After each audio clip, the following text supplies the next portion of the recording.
Baik, Assalamualaikum warahmatullahi wabarakatuh. Alhamdulillahilladzi bi ni'matihi tatimmu shalihat. Alladzi anzalas sakinata fi qulubil mu'minin liyazdadu imana ma'a imanihim. Asyhadu an la ilaha illallah wahdahu la syarikalah wa asyhadu anna Muhammadan abduhu wa rasuluhu. Allahumma shalli ala Muhammad wa ala ali Muhammad.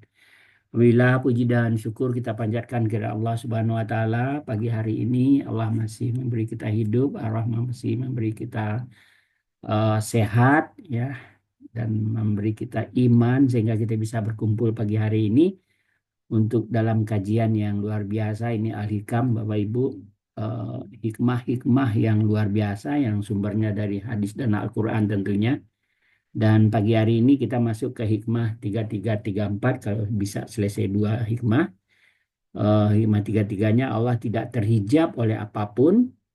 Yang tiga empatnya, agar mudah menyambut panggilan Allah. Ini luar biasa dua-duanya nih Bapak Ibu sekalian.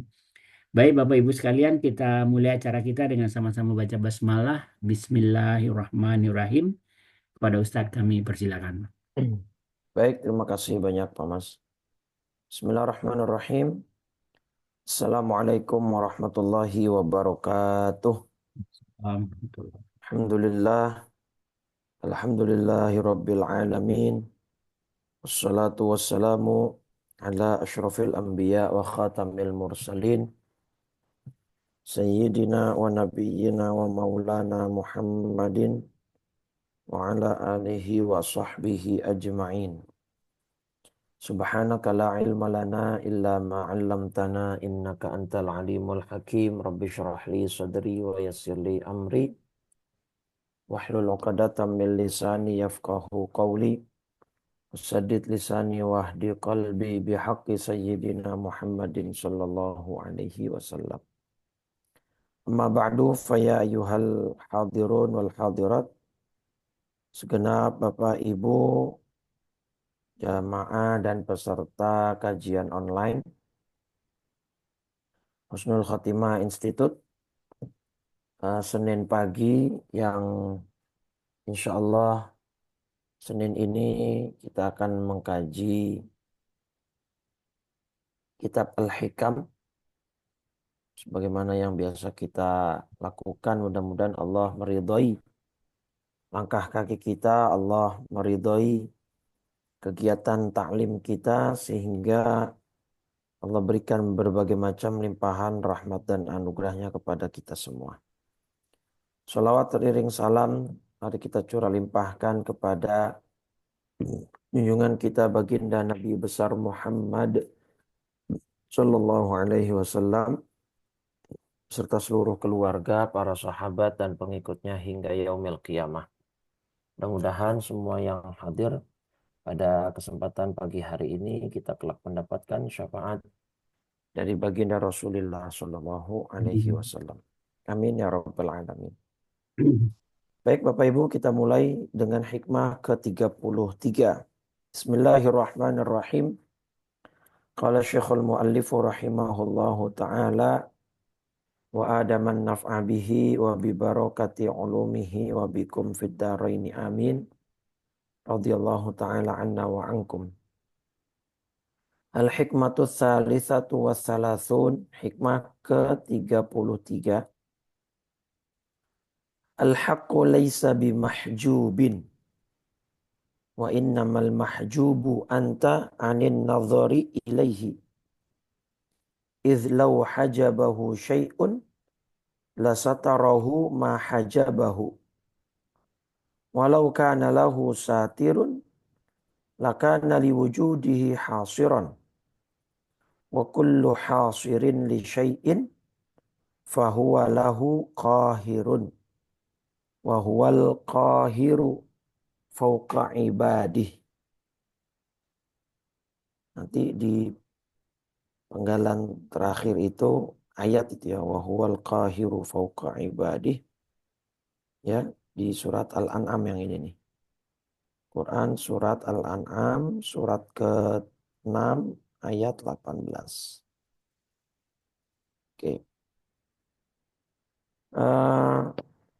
Al-haqqu laisa bimahjubin kita terjemahkan dulu secara harfiahnya al-haqqu laisa bimahjubin. Al-haqqu itu yang maha hak, yang maha benar, maksudnya Allah ya. Allah itu tidaklah terhijab. Wa innamal mahjubu anta. Yang terhijab itu kamu.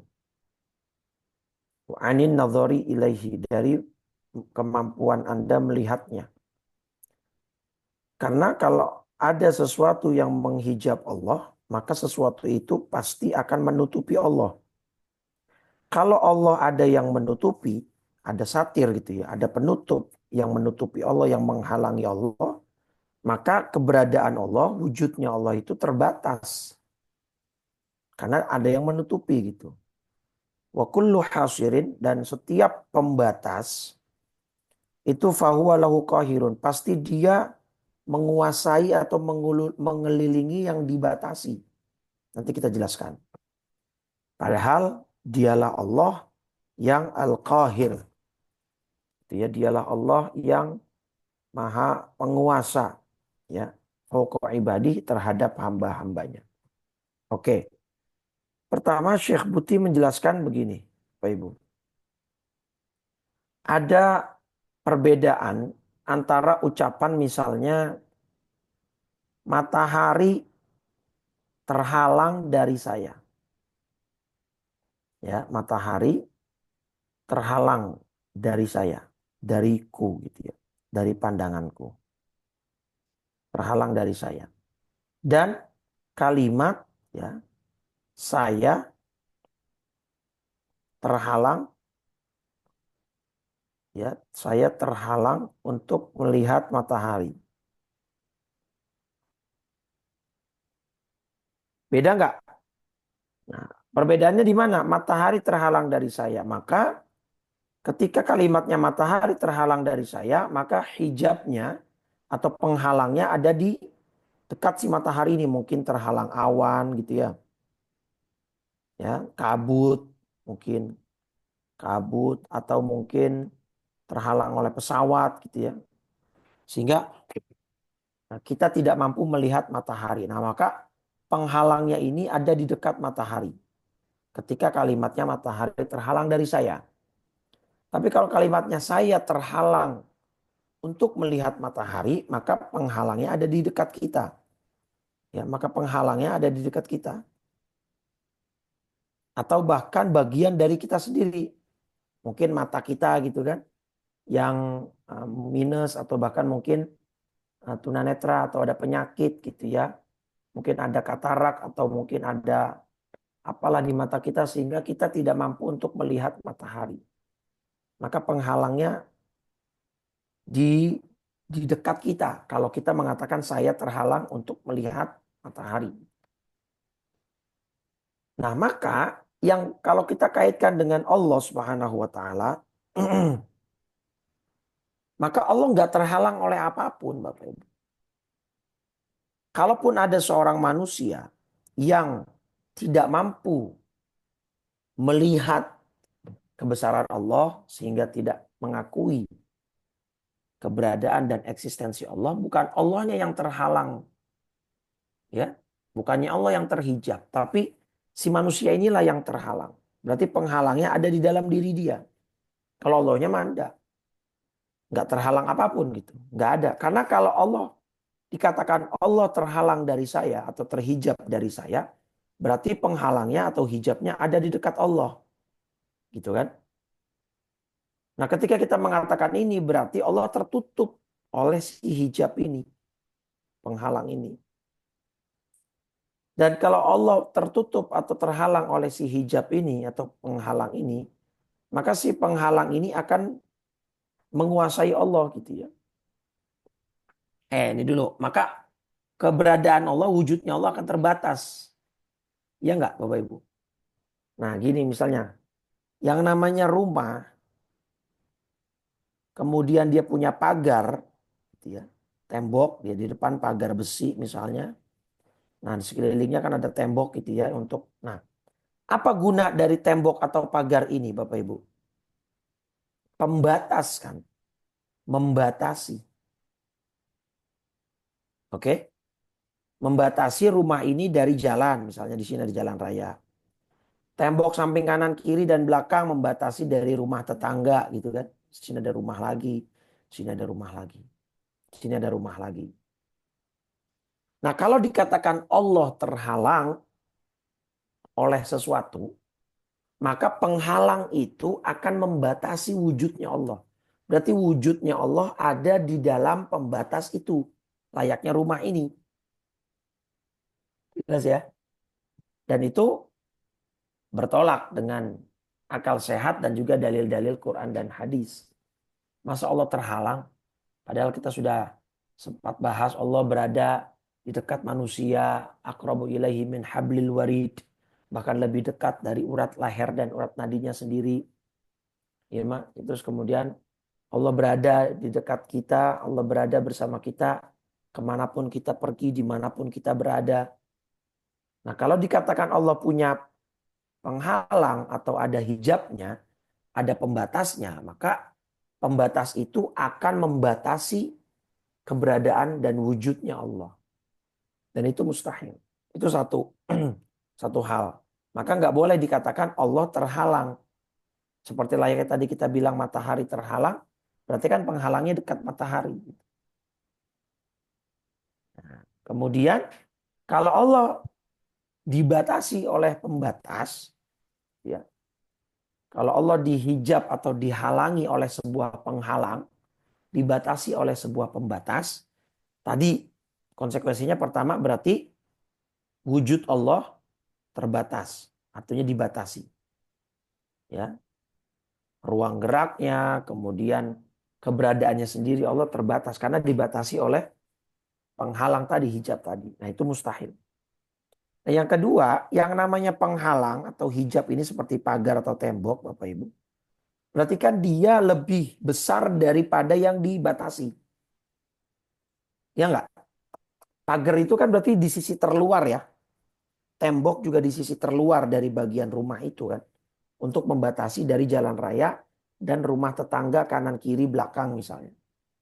Nah, kalau Allah dihijab atau terhalang oleh sesuatu, maka sesuatu itu lebih besar dari Allah dan Allah seakan-akan dikuasai olehnya, oleh si penghalang itu. Nah, padahal tadi surat 6, surat apa namanya? Al-Maidah Al-An'am ayat 18, wa huwal qahiru fawqa ibadi. Nah, itu dikutip ayat itu sebagai bagian dari penutup hikmah ke-33 ini. Ya, wa huwal qahiru fawqa ibadi. Surat Al-An'am surat 6 ayat 18. Padahal dialah yang berkuasa atas hamba-hambanya. Nah, gitu kan, wa huwal hakimul khabir, dan dia maha bijaksana, maha mengetahui. Nah, jadi sangat tidak mungkin atau sangat tidak boleh kemudian kalau kita mengatakan Allah terhalang. Karena tadi konsekuensinya kalau kita bilang Allah terhalang berarti wujud Allah terbatas oleh pembatas tadi. Dan berarti si pembatas itu lebih besar daripada Allah. Ya, konsekuensinya itu. Maka pembatas itu akan lebih besar dari Allah. Nah, ini tidak mungkin. Dan ketika pembatas itu lebih besar, berarti apa namanya? Berarti Allah Subhanahu wa taala dikuasai, ya, dalam tanda kutip ya, dikuasai oleh si pembatas itu. Padahal tadi Al-An'am surat 6 ayat 18 jelas wa huwal qahiru fauqa ibadih, ya. Allah lah yang berkuasa terhadap hamba-hambanya. Nah, jadi itu dia maksudnya dari kalimat al-haqqu laisa bimahjubin wa innamal mahjubu anta. Jadi bukan Allah yang terhalang. Jadi kita tidak boleh mengatakan Allahnya terhalang. Nah, adapun manusianya yang terhalang, ya sangat mungkin dengan banyak sebab. Nanti mungkin kebodohan, kemudian kesombongan, dia tidak mau mengakui keberadaan Allah, gitu ya. Kemudian mungkin ada andil atau peran godaan setan, itu kan. Jadi yang terhalang manusianya. penghalang itu ada pada diri manusianya, di dekat manusianya, atau bahkan bagian dari si manusia itu sendiri. Jadi bukan Allahnya yang terhalang. Jelas ya Bapak Ibu, saya kira ya dari ilustrasi ini. Jadi nggak boleh mengatakan Allah terhijab atau Allah terhalang dari manusia. Kalau manusianya iya, dialah yang terhalang dari melihat dan menyaksikan kebesaran Allah Subhanahu wa taala. Karena kalau kita mengatakan Allah terhalang, ya itu tadi konsekuensinya bahwa Allahnya akan di dalam si penghalang atau pembatas tadi, berarti Allahnya itu wujudnya terbatas. Dan Allah tidak terbatas. Bahkan alam semesta, waktu, zaman, tempat, semuanya adalah ciptaan Allah. Adanya siang dan malam karena adanya matahari dan bulan. Dan dua-duanya ciptaan Allah. Jadi ruang waktu itu juga ciptaan Allah. Tempat apalagi. Ya bumi, langit ini semua ciptaannya. Gitu. Maka tidak mungkin Allah wujudnya terbatas, eksistensinya terbatas. Dan yang kedua, konsekuensinya kalau kita bilang Allah terhalang, berarti penghalang itu lebih besar dari Allah. Dan Allahnya dikuasai oleh si penghalang itu. Ya, padahal Allah lah Sang Maha Penguasa. Nah, hikmah di sini ada dua sudut pandang poin, Bapak Ibu. Pertama, sudut pandang akidah. Jadi hikmah ini ada dua hikmah. Ya, baik hikmah aqaidiyah, hikmah dari sudut pandang akidah, atau hikmah dari sudut pandang tarbiyah. Tarbiyah atau suluk. Ya, suluk ini maksudnya ya akhlak gitu ya. Pendidikan. Pertama, dari sudut akidah, maka tadi kita jelas ya, tidak boleh mengatakan bahwa eksistensi Allah, keberadaan Allah itu terhalang oleh sesuatu apapun. Itu nggak boleh. Karena itu akan berdampak dan memiliki konsekuensi besar terhadap akidah kita.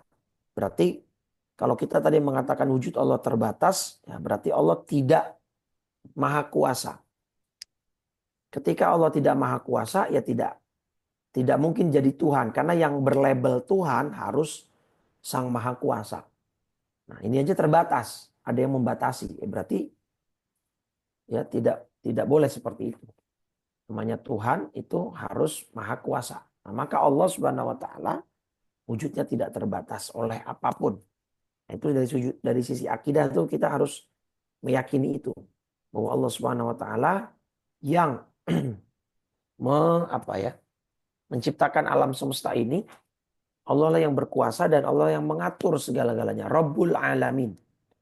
Rabb itu kan artinya mengatur ya. Makanya ibu rumah tangga itu bahasa Arabnya Rabbul baiti. Nah ini para ibu ya. Di sini Rabbu di sini bukan Tuhan. Baiti kan rumah ya. Jadi maksudnya yang mengatur rumah. Nah ini adalah bahasa Arab dari ibu rumah tangga. Jadi kalau ibu rumah tangga itu bahasa Arabnya Rabbul baiti. Nah Allah itu Rabbul alamin. Gitu ya. Allah itu yang mengatur alam. Alamin, alam semesta. Jadi supaya matahari dan bulan berputar sesuai garis edarnya, sesuai waktu yang ditentukan gitu kan. Supaya cahaya matahari mencukupi kebutuhan dunia bumi ini gitu, dan semua itu Allah yang mengatur. Maka kalau kita mengatakan Allah terhalang, terhijab, maka kita membatasi Allah. Karena Allahnya terbatas di dalam hijab itu, dan itu merusak akidah kita. Nah, poin kedua yang dilihat dari sudut pandang tarbiyah dan suluk, bahwa gini, nah ini menarik Bapak Ibu ya. Cukup dalam pembahasannya karena kita akan membahas ruh. Oke.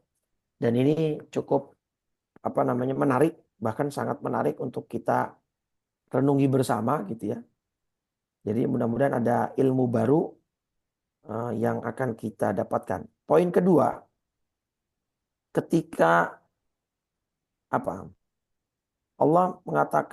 kita mengatakan bahwa Allah terbatas atau Allah terhalang,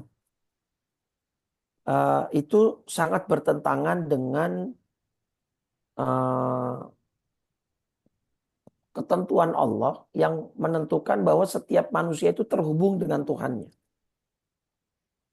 Ya, manusia itu terhubung dengan Allah dengan segala sifat yang ada di dalam dirinya. Rasa cinta, rasa kasih dan sayang, Rahman dan Rahim gitu ya. Secara fitrah, manusia terhubung dengan Allah itu dengan sifat-sifat seperti itu. Jadi memang di dalam diri kita sudah dibekali gitu ya. Sudah dibekali dengan perasaan lemah lembut, kasih sayang, rasa cinta gitu ya. Jadi sebenarnya kita itu kan bagian dari Tuhan dalam tanda petik, ya kita bersumber darinya, kita berasal darinya dan dialah yang menciptakan kita. Ya tentunya dengan proses-proses duniawinya, alam semestanya gitu ya. Temuan sperma dengan sel telur, ovum dan seterusnya itu kan bagian dari prosesnya saja. Nah, jadi sebenarnya kita tidak terhalang, kita pun sebenarnya tidak terhalang dari Allah. Kalau tadi kan pertama kita menafikan dengan tegas Allah tidak boleh dibilang terhalang. Karena tidak ada yang menghalangi Allah. Nah, kalau ada manusia yang bilang terhalang ya berarti manusianya gitu kan. Nah, sebenarnya penghalang yang ada di dalam diri manusia ini juga bukan bawaan lahir gitu Bapak Ibu. Bukan setelan pabriknya gitu ya. Karena setelan pabriknya manusia itu terhubung dengan Tuhannya, dengan Allah. Terhubung dengan Allah Subhanahu wa taala.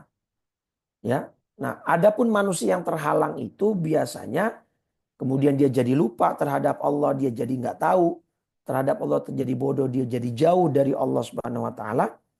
Karena apa? Karena ya kehidupan dunia ini yang melupakan dia terhadap Allahnya, terhadap Tuhannya. Nah, dalam surat 7 ayat 172, ini juga ayat sering kita singgung ya di beberapa hikmah. Surat Al-A'raf surat 7 ayat 172.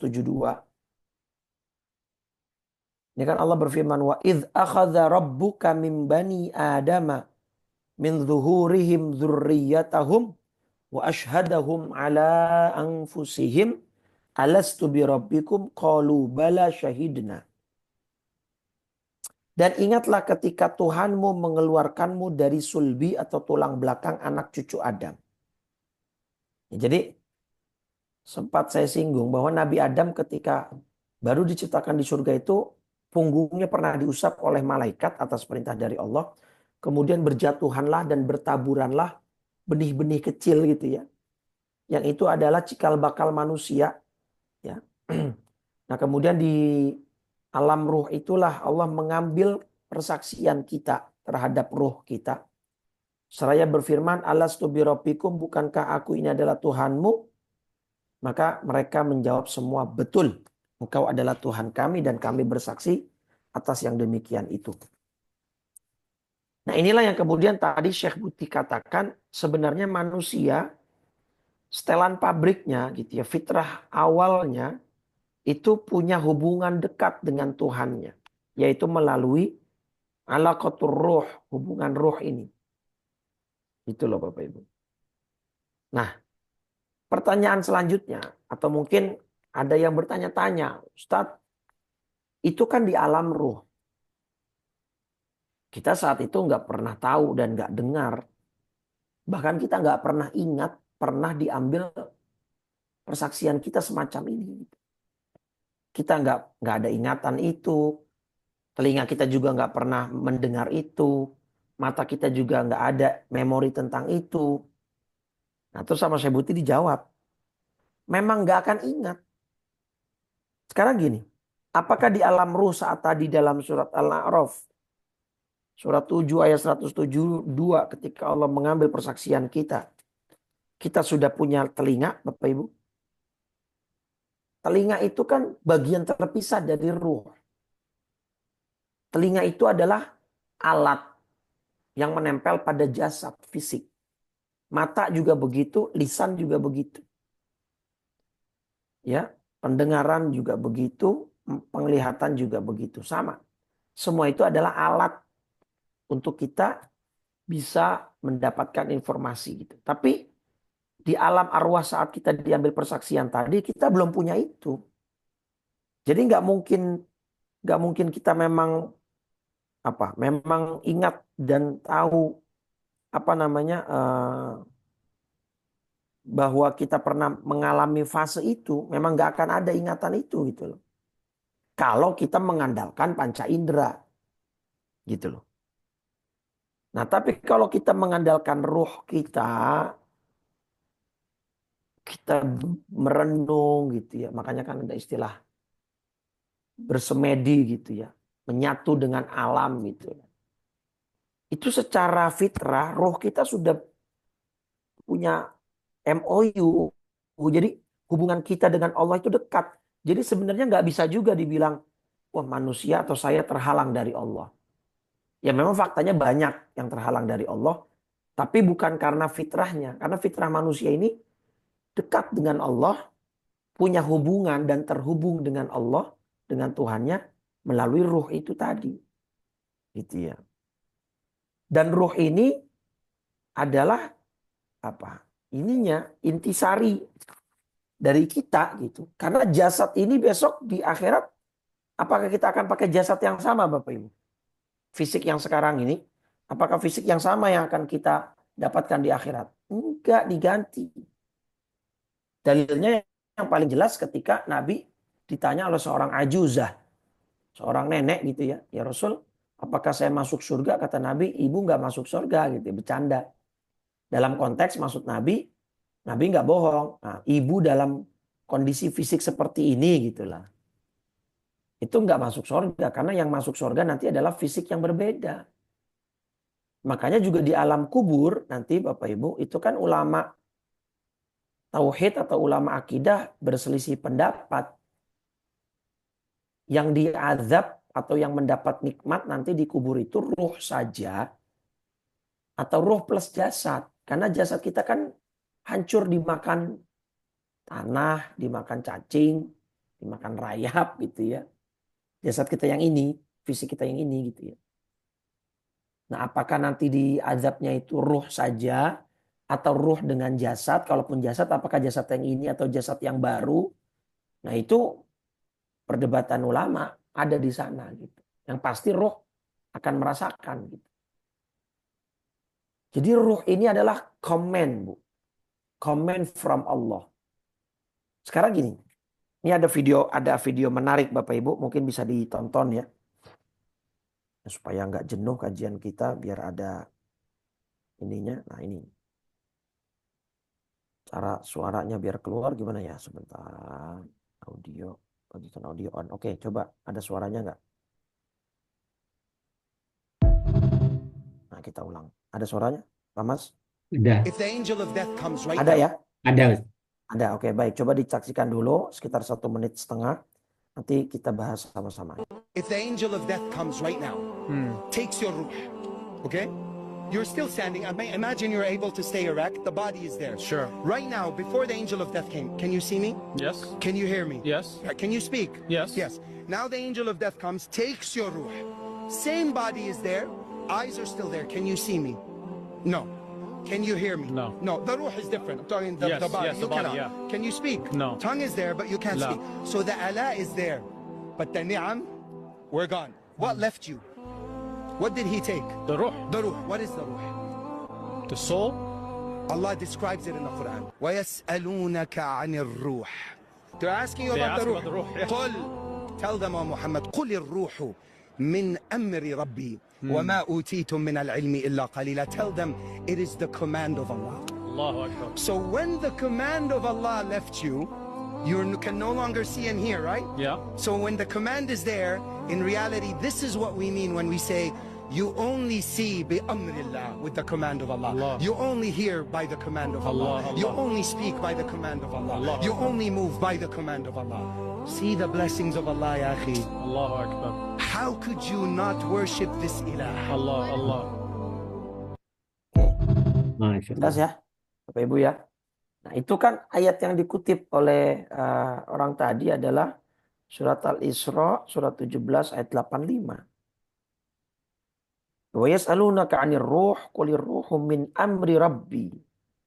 Amr itu kan perintah sebenarnya. Ya, makanya tadi dia mendefinisikan amr di sini atau menerjemahkan command of Allah. We can hear with command from Allah. Jadi kita bisa mendengar itu ya perintah dari Allah, kuasa dari Allah itu kan. Kita bisa nah jadi kata dia ketika roh kita diambil, fisik kita, jasa kita masih sempurna. Mata masih ada, telinga masih ada, lisan masih ada. Tapi apakah semua itu berfungsi? Kan tidak. Berarti yang membuat jasad atau fisik cover ini berfungsi adalah ruh. Nah, ruh inilah yang kemudian sedari awal itu sudah terhubung dengan Allah. Ruh inilah yang sudah bersaksi bahwa Allah adalah Rabb kita. Sesuai Al-A'raf tadi surat 7 ayat 172. Nah, ketika ruh ini berpisah dengan jasad, maka jasad ini sebuah bangkai yang tidak ada gunanya, yang tidak ada fungsinya. Kita punya mata, punya lisan. Oke, tadi kan katanya anggaplah body kita, badan kita, tubuh kita masih bisa standing, masih bisa berdiri. Tapi apakah semuanya berfungsi? Tidak, not at all, sama sekali.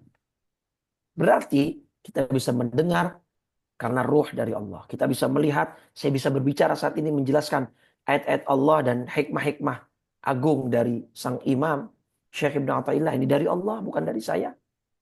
Otak saya yang selama menjelaskan kepada Bapak ini berpikir, yang berpikir jauh tentang apa yang harus saya jelaskan. Itu semua dari Allah, bukan dari saya. Nah, maka secara fitrah, secara basic dan secara dasar, manusia, seluruh manusia, sesuai dengan ayat tadi surat Al-A'raf 172, roh kita sudah bersaksi di hadapan Allah bahwa Allah adalah Rabb kita. Allah adalah Rabb kita, Allah adalah Tuhan kita. Nah, wa ma utitum minal ilmi illa qalila, sedangkan kamu diberi ilmu pengetahuan hanya sedikit saja. Nah, jadi makanya ulama-ulama itu tidak ada yang terlalu memperdulikan fisik, Pak. Yang mereka pedulikan ruh. Karena pada akhirnya fisik ini akan menjadi bangkai.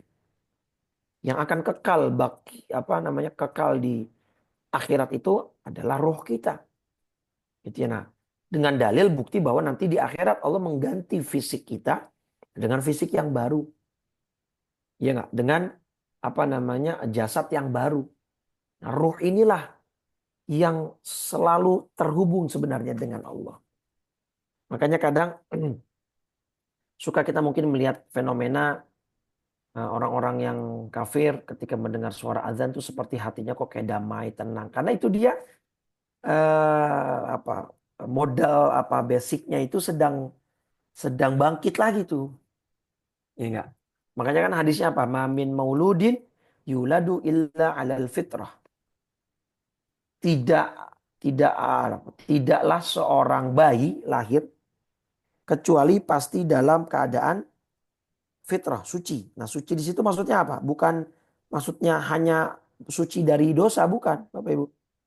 Jadi kalimat mamin mauludin yuladu illa alal fitrah, tidaklah seorang bayi yang lahir kecuali dalam keadaan fitrah, suci di situ maksudnya adalah suci dari segi akidah. Jadi mereka, para bayi itu lahir dalam keadaan muslim. Kalau kita bisa terjemahkan secara bebas gitu ya. Nah, itu kan hadisnya di Bukhari 1385. Ya, bisa kita lihat di hadis Bukhari di nomor 1385. Ini dia. Nah ini. Nah ini Bapak Ibu. Kullu mauludin yuladu alal fitrah. Ya, hadis Bukhari nomor 1385. 1385. Oke. Apa kata Nabi? Kullu mauludin yuladu alal fitrah. Makanya kita kan Idul Fitri namanya. Kembali suci, kembali bersih. Maksudnya mudah-mudahan dosa kita bersih kalau di situ maksudnya. Tapi kalau di sini adalah fitrah secara akidah. Nah, dari hadis ini juga kemudian ulama Ahlussunnah wal Jamaah berpendapat semua anak kecil ketika meninggal sebelum baligh, maka semuanya masuk surga. Even walaupun dia dari keluarga non-muslim, apapun agamanya, selama belum balik, karena kategori orang sudah terkena taklif, atau kemudian orang itu disebut mukallaf, ya terkena taklif, terkena beban syariat kalau dia sudah balik, gitu kan. Salah satu syaratnya. Nah, fa'abawahu yuhawidanihi. Dari mana fitrah ini kemudian kita artikan fitrah secara akidah? Karena lanjutan hadisnya kata Nabi fa'abawahu, dan kedua orang tuanya lah yang menyebabkannya menjadi Yahudi, au yunassiranihi, menyebabkan dia menjadi Nasrani, au yumajjisanihi, atau menyebabkan dia menjadi Majusi. Gitu ya. Jadi ya itu semua baik itu seperti itu. Cuma semua manusia punya fitrah bahwa ruhnya terhubung dengan Allah, bahwa dirinya tidak terhalang dari Allah. Yang menghalang itu bisa jadi orang tuanya, yaitu faktor X gitu ya. Faktor luar dari dirinya atau dirinya sendiri yang pada akhirnya nanti dalam perjalanan hidupnya mungkin dia sombong, takabur kepada Allah Subhanahu wa taala itu ya. Kemudian dia tidak mau menerima uh, kebenaran akan Allah. Nah, itu semua yang menyebabkan pada akhirnya fitrah manusia ini hancur atau rusak ya. Hancur atau rusak sehingga dia kemudian memilih jalan lain, bukan jalan yang Allah ridhoi. Nah, jadi poin kedua dari hikmah ini yang bisa kita petik, sebenarnya kurang tepat juga kalau dikatakan manusia terhalang dari Allah. Karena secara basic dia punya modal dan potensi untuk tidak terhalang dari Allah. Karena memang sedari awal kita sudah terhubung dengan Allah, ya, dengan ruh kita ini dari skema pengambilan persaksian ketika di alam ruh itu. Terus kalau misalkan ada yang membantah, tapi saya nggak ingat Ustaz, ya memang nggak akan ingat. Karena di saat itu kita nggak punya panca indera, nggak ada telinga, nggak ada mata, nggak ada lisan, gitu ya, tidak ada atau akal. Yang menjadi rahasia besar Allah ya ruh ini gitu kan. Manusia bahkan sangat penasaran, orang-orang barat itu meneliti tentang ruh ini gimana eksistensinya, nggak ada yang bisa. Ruh ini min amri rabbi, urusan Allah. Urusan Allah, perintahnya Allah, bagian dari Allah, sebenarnya kita nggak punya apapun gitu ya. Maka yang kita harus lakukan, hidupkan kembali ruh kita. Sadarkan dia bahwa dia adalah bagian dari Allah yang diciptakan oleh Allah, yang terhubung dengan Allah. Hilangkan pemisah itu, hilangkan pembatas itu. Biarkan ruh kita hidup kembali sehingga dia memiliki hubungan yang intim kembali dengan Tuhannya, dengan Allah Subhanahu wa taala. Jangan halangi dengan dengan berbagai macam halangan dan batasan-batasan yang ada. Nah, kalau roh kita sudah bisa seperti itu, nanti akan kita rasakan perasaan yang kita nggak tahu dari mana. Nah, itu yang kemudian kita sebut dengan hidayah atau taufik. Sehingga kita merasa lezat dalam beribadah, kita merasa nikmat ketika dekat dengan Allah. Gini deh Bapak Ibu, kan kalau dekat dengan orang yang tersayang kan ngerasa nyaman ya. Rasa dekat ya dengan anak, dengan pasangan, dengan orang tua gitu kan.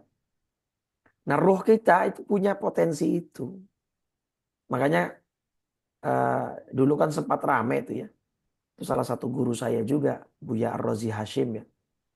Beliau kan membahas banyak detail tentang ruh, bahkan ruh itu punya nama. Nah, bapak ruh kita adalah ruhnya Nabi Muhammad SAW. Itu tuh sempat ramai dulu lah kasusnya dan kajian. Tapi ya banyak orang yang belum siap menerima kajian tentang ruh. Maka akhirnya beliau dituduh macam-macam tuh. Dituduh sesat, dituduh begini dan begitu. Tapi saya kenal betul dosen saya itu, guru saya itu, Buya Ar-Razi Hashim itu ya orang alim, orang pintar beliau. Gitu ya. Karena ini ruh menjadi sesuatu yang sensitif kalau dibahas, karena memang tidak ada ilmu pasti yang membahas itu, dan Allah sendiri yang mengatakan itu adalah urusannya, maka kita nggak usah terlalu dalam lah. Maka ketika Buya Ar-Razi Hashim membahas dalam tentang ruh ini sampai memberikan nama ruh kita, itu akhirnya kayak misalkan nama kita ini kan nama jasad Pak. Pak Mazwar namanya Pak Mazwar. Saya Ahmad Itqonur. Itu kan nama yang diberikan orang tua kita untuk jasad kita ini. Untuk Itqon yang ini. Tapi untuk ruh yang ada di dalam jasad ini. Nah itu Allah sudah kasih nama.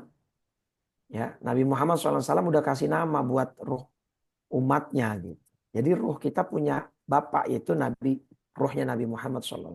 Nah tapi ya sekali lagi itu bahasan yang cukup dalam dan cukup tricky ya untuk dibahas di kalangan orang awam. Makanya belum siap untuk dibahas di kalangan awam.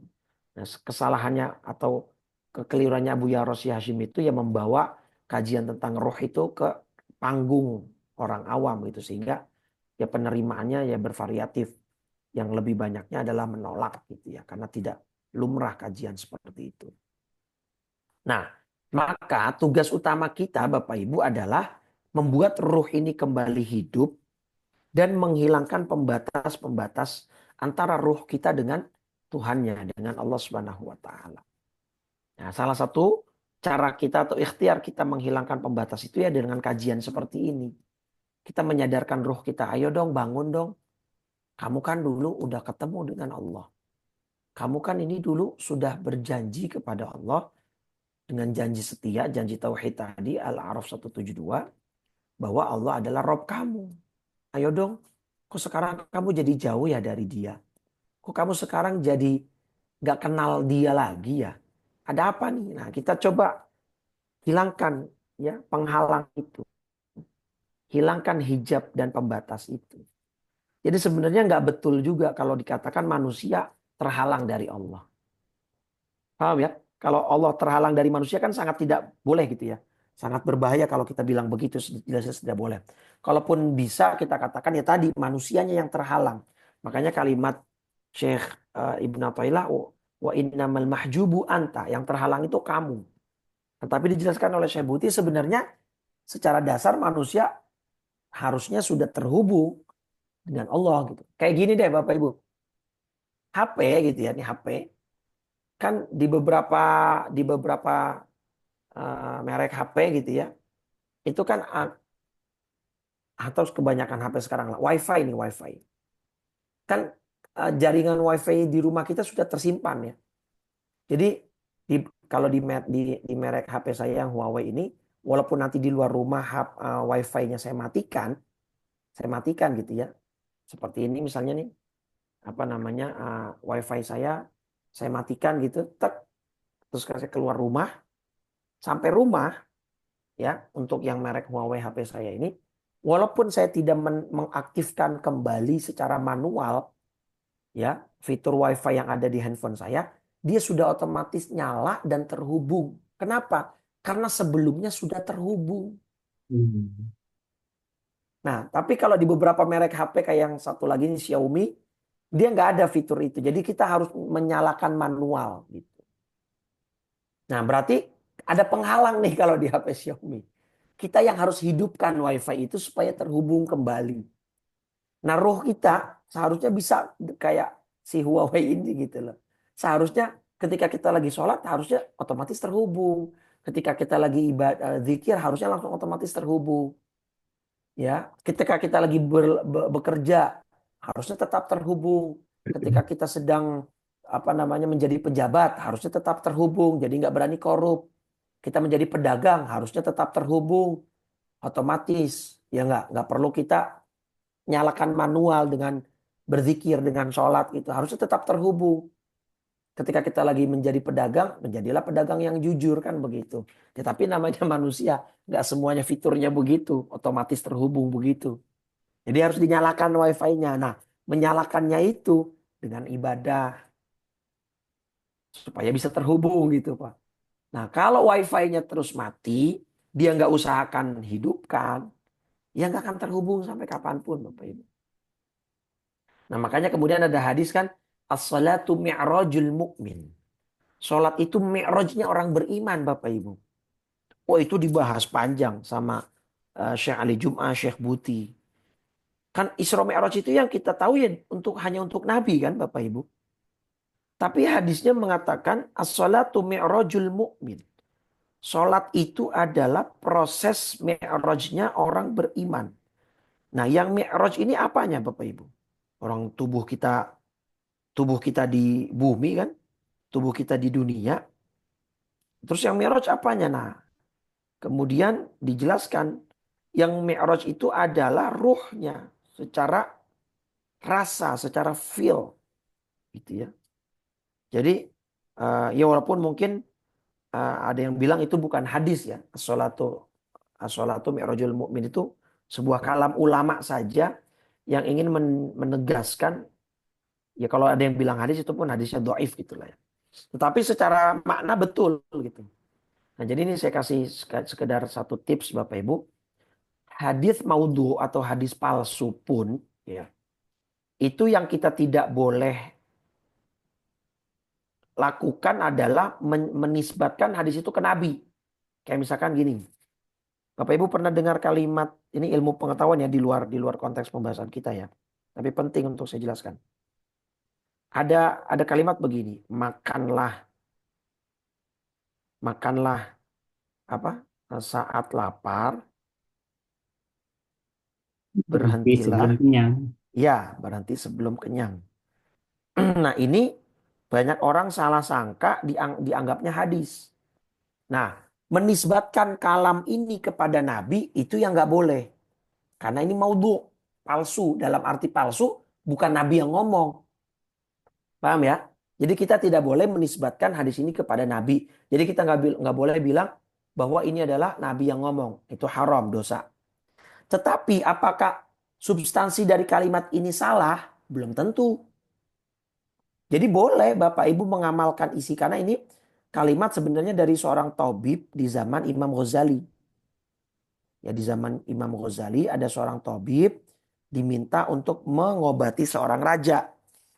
Yang mana tabib-tabib pada era saat itu nggak ada yang bisa menyembuhkan. Nah, seorang tabib kemudian menganalisa pola hidup sang raja. Nah, maka si tabib berkesimpulan, penyakit raja ini cuma satu penyebabnya, terlalu banyak makan. Maka kata si tabib, maka raja harus bisa menahan, jangan terlalu sering makan, kecuali saat sudah lapar betul, barulah makan. Itu pun dibatasi, sebelum kenyang berhenti. Yang penting ada tenaga saja untuk. Nah, itu kan substansinya benar ya, Bapak Ibu, dari dunia medis sekarang juga membenarkan substansi ini gitu. Jadi boleh-boleh saja dipakai, boleh-boleh saja diamalkan, tetapi yang tidak boleh menyandarkan atau meyakini ini dari Nabi. Nah, itu yang nggak boleh. Karena ini bukan Nabi yang ngomong. Tapi apa substansinya? Kalau Nabi yang bukan Nabi yang ngomong sudah pasti salah, ya belum tentu. Gitu. Kalau substansinya betul, maknanya bagus, boleh saja diamalkan, silahkan saja. Tetapi dalam pengamalannya jangan diyakini atau jangan dinisbatkan bahwa ini adalah kalamnya Nabi, sabdanya Nabi, gitu ya. Baik, itu juga pengetahuan yang penting saya kira. Nah, jadi masalah tadi as-sholatu mi'rajul mu'min, ada yang bilang itu bukan hadis, tetapi secara makna itu betul. Artinya apa? Bahwa ketika sholat itu ruh kita dengan Allah sedang dalam tanda petik ya, sedang bertemu. Makanya para nabi, para rasul, bahkan para sahabat saja, sekelas sahabat, bukan nabi gitu ya. Itu ketika sholat beliau-beliau itu nggak sadar sekitar. Sampai kemudian Sayyidina Umar ya dalam proses kematiannya, wafatnya beliau kan dibunuh ya. Itu kan ditusuk sama si Lu'lu' al-Yahud al-Khabith ya. Itu pas lagi ditusuknya nggak terasa. Selesai sholat baru terasa. Sayyidina Ali ketika lagi sholat diberi kabar oleh orang bahwa tokonya di pasar terbakar. Itu Imam Ali nggak dengar apa-apa, Pak. Begitu selesai sholat, baru ada apa nih rame-rame? Loh, kita sudah teriak dari tadi wahai imam. Jadi beliau lagi sholat nggak dengar apa-apa. Ya gitu. Saking saking menyelam terlalu dalam sholat. Nah, ini adalah penjelasan medisnya, Bapak Ibu. Kita terutama nih bapak-bapak nih. Ya kita nih para bapak nih, coba jujur. Kita kalau lagi main HP, istri ngajak ngomong, kira-kira suara istri yang masuk berapa persen? Kita lagi fokus nih kerja di depan laptop. Anak ngajak ngomong, istri ngajak ngomong. Kita cuma, hah, hah, hah. Kenapa? Karena memang kalau penjelasan dokter Aisyah Dahlan itu, orang laki memang nggak bisa multitasking seperti itu. Ketika kita sedang fokus menjalankan satu task, satu tugas gitu ya, maka organ organ indera kita yang lain tuh akan melemah. Itu juga kenapa Bapak kalau yang suka nyetir nih, misalkan lagi parkir, lagi mundur, suara audio atau radio itu sedang kencang, biasanya di mute. Betul nggak? Dikecilkan paling tidak suara radionya itu. Sebenarnya apa korelasinya? Karena ketika kita lagi fokus dengan pandangan kita supaya parkirnya baik, tidak nabrak gitu kan, maka kita harus mengecilkan peran pendengaran kita. Nah, ketika kita lagi fokus dengan satu indera, indera kita akan melemah yang lain, Pak. Nah, para sahabat itu ketika sedang sholat, indera hati dan rasanya itu sedang full-fullnya bekerja. Jadi pendengarannya, rasanya, bahkan Sayyidina Umar ketika ditusuk nggak ngerasain sakit. Sayyidina Ali ketika diberi kabar bahwa tokonya terbakar tidak mendengar. Itu karena indera hatinya, ya rasanya, feel-nya itu sedang tenggelam dan asyik sedang munajat dan menghadap kepada Allah Subhanahu wa taala.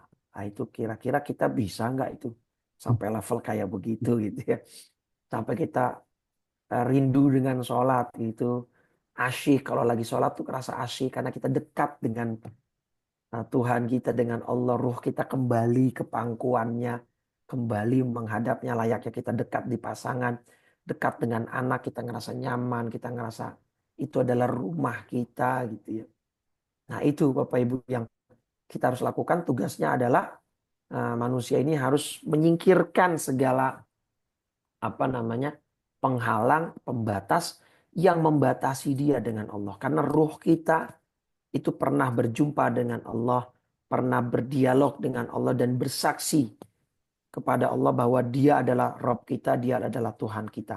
Biarkan roh kita ini hidup gitu ya.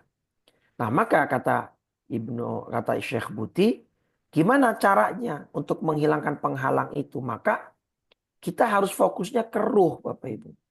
Jadi semua kebutuhan fisik itu harus diarahkan untuk melayani kebutuhan ruh.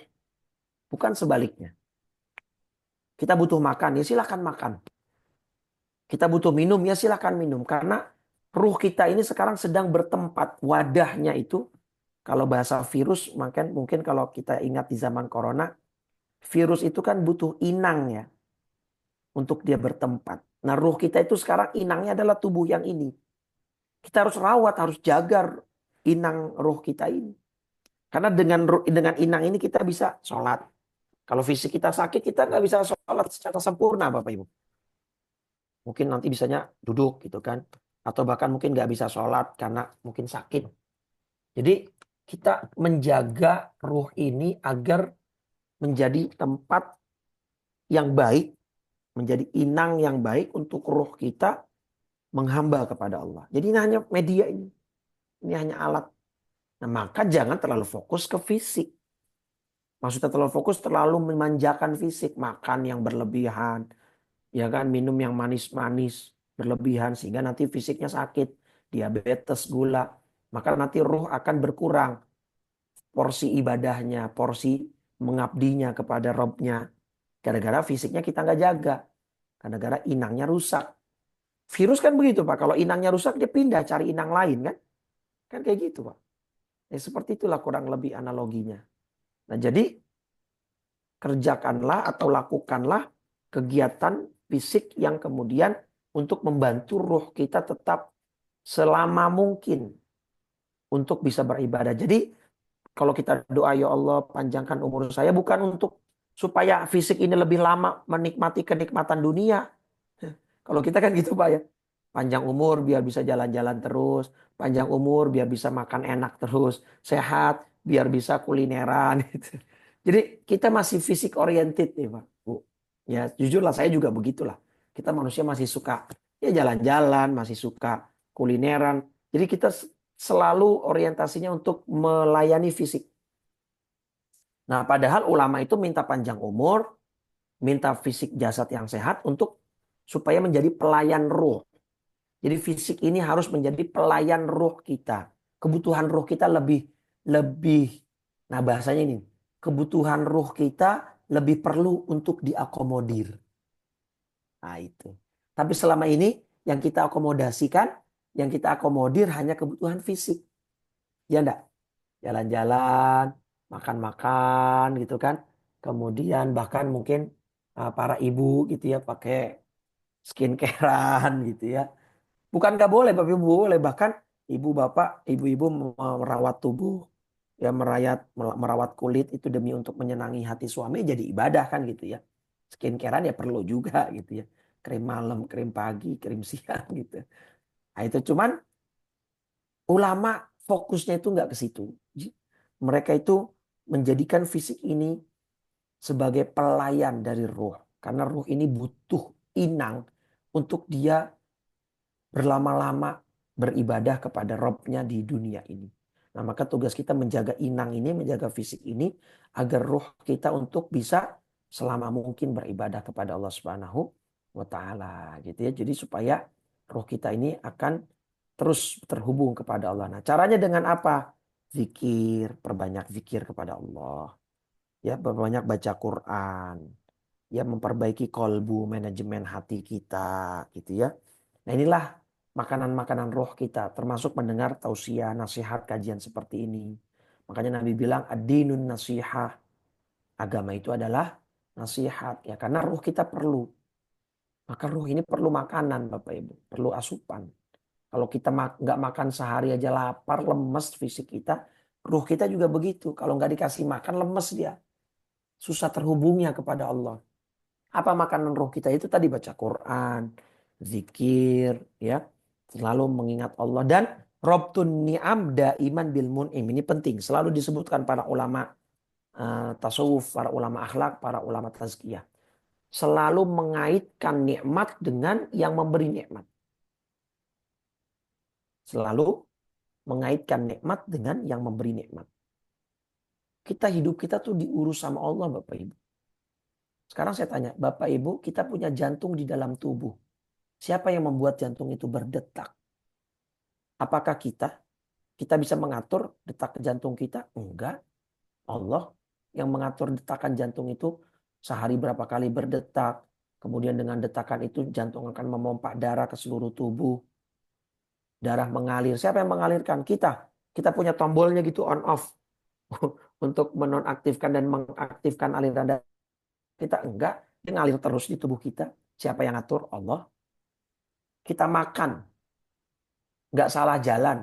Enggak masuk ke jalur nafas. Tapi jalur makan. Apa itu? Kalau makan apa?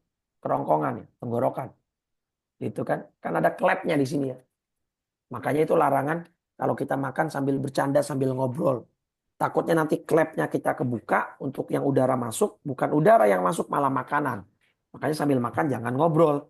Takutnya udara masuk, klep yang otomatisnya di sini nanti terbuka yang untuk rongga udaranya. Akhirnya masuk ke selek. Bisa meninggal kan. Banyak orang yang meninggal karena kasus tersedak gitu ya. Banyak sekali. Nah itu siapa yang mengatur? Allah. Makanan kita kemudian masuk, dihancurkan oleh usus 12 besar kita, oleh ginjal kita, semua Allah Bapak Ibu. Bahkan kita tidur nih tadi malam, terus tadi kita bangun. Siapa yang bikin kita tidur, siapa yang bikin kita bangun? Allah. Emang kalau saya tanya, Bapak Ibu tahu nggak caranya tidur gimana? Tutorial tidur gimana? Ustaz ya kita rebahan, kemudian kita pejamkan mata, udah kan? Itu aja yang kita lakuin. Tapi caranya gimana? Tiba-tiba tidur aja kan? Itu Allah. Makanya kata Allah dalam surat Ar-Rum, surat 30 ayat 23, di antara tanda kuasa Allah itu tidur, Pak. Tidur itu adalah tanda kekuasaan Allah. Nih. Wa min ayatihi manamukum bil-laili wan nahar. Dan di antara tanda-tanda kebesaran Allah adalah tidurmu di waktu malam dan siang.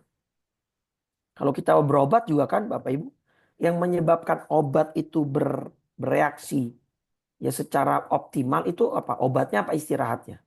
Ya kan paduan antara zat yang terdapat dalam obat dan istirahat. Kalau kita cuma minum obat tapi istirahatnya nggak cukup, ya nggak akan optimal juga kerja si obat gitu kan. Jadi bayangin tidur saja itu bagian dari tanda kuasanya Allah. Nah, apakah yang ngatur itu kita? Enggak. Bangun siapa yang bangunin? Alarm, bukan alarm. Alarm itu hanya sebab untuk mengetuk kesadaran kita, membangunkan kesadaran kita. Tapi yang bikin bangun siapa? Ya Allah. Nah, maka dengan kita selalu mengaitkan nikmat itu kepada Allah, gitu ya, insya Allah itu akan membuat ruh kita akan kembali hidup, gitu. Maka di sini ada kalimat bagus nih, anna ta'zimal jalil, mengagungkan zat yang maha agung yaitu Allah, itu adalah jalan terbaik untuk tahqirul qalil, untuk meremehkan yang sedikit, maksudnya dunia.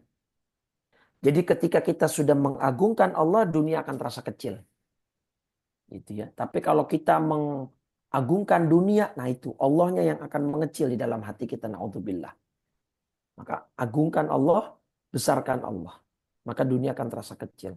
Kalau memang seperti itu belum bisa, cara lainnya ya kita kembali kepada Allah dengan perasaan menyesal, kita taubat, gitu ya. Kita kembali kepada Allah dengan merendah, ya, merendahkan diri di hadapan Allah dengan berdoa, meminta untuk menolong kita supaya kita dibantu oleh Allah selalu. Makanya kan doa Nabi diantara yang diajarkan kita apa? Allahumma inna nas'alukal huda. Ya Allah, berikan kepada aku petunjuk. Bahkan Al-Fatihah yang kita baca minimal 17 kali sehari semalam karena 17 kali rakaat sholat fardu. Ihdinas siratal mustaqim. Ihdina, ya Allah berikan kami petunjuk. Nah, minta doa sama Allah. Gitu kan? Bahkan doa supaya nafsu kita ini tidak membawa kita kepada kesesatan. Allahumma ati nafsi taqwaha wa zakkiha anta khairu man zakkaha anta waliyuha wa maulaha. Ya Allah, berikanlah nafsu ini jalan ketakwaannya, gitu ya. Dan itu nanti akan kita bahas dalam sebenarnya di hikmah ke-34-nya ya. Cuman kayaknya waktunya tidak cukup. Jadi cara terakhir yang bisa kita lakukan adalah kita kembalikan semua kepada Allah Subhanahu wa taala untuk membantu dan menolong kita. Baik, kesimpulannya Bapak Ibu, Allah tidaklah terhijab dari manusia. Tidak boleh kita mengatakan begitu, karena kalau kita mengatakan seperti itu, berarti Allah terhalang, Allah terbatasi. Berarti Allah ketika terbatasi, Allah dikuasai oleh sesuatu. Nah, itu sangat bertentangan dengan akal sehat dan dalil-dalil Quran dan hadis. Karena Allah lah sang penguasa. Nah, kemudian kalaupun mau dikatakan yang benar, wa innamal mahjubun, yang terhalang itu kamu. Nah, tetapi kemudian dijelaskan juga oleh Syekh Buti, sebenarnya manusia pada dasarnya sih nggak terhalang ya. Manusia punya potensi untuk selalu terhubung dengan Allah Subhanahu wa taala karena ruhnya yang menjadi intisari dari kehidupan manusia itu dulu terhubung dengan Allah dan bahkan diambil persaksiannya. Alastu birabbikum. Ya, qalu bala syahidna. Surat Al-A'raf surat 7 ayat 172. Maka sekarang yang bisa kita lakukan, hidupkan kembali ruh kita, sadarkan dia kembali bahwa dia dulu pernah terhubung dengan Allah, maka teruslah terhubung dengan kuat, gitu ya. Ya, semakin dekat itu kan jaringan wifi juga akan semakin kuat, Bapak Ibu. Kalau kita terlalu jauh, radiusnya akan mengecil jaringan itu dan akan melemah, bahkan mungkin menghilang dan terputus, gitu ya. Nah, maka hilangkan hijab-hijab dan penghalang-penghalang itu.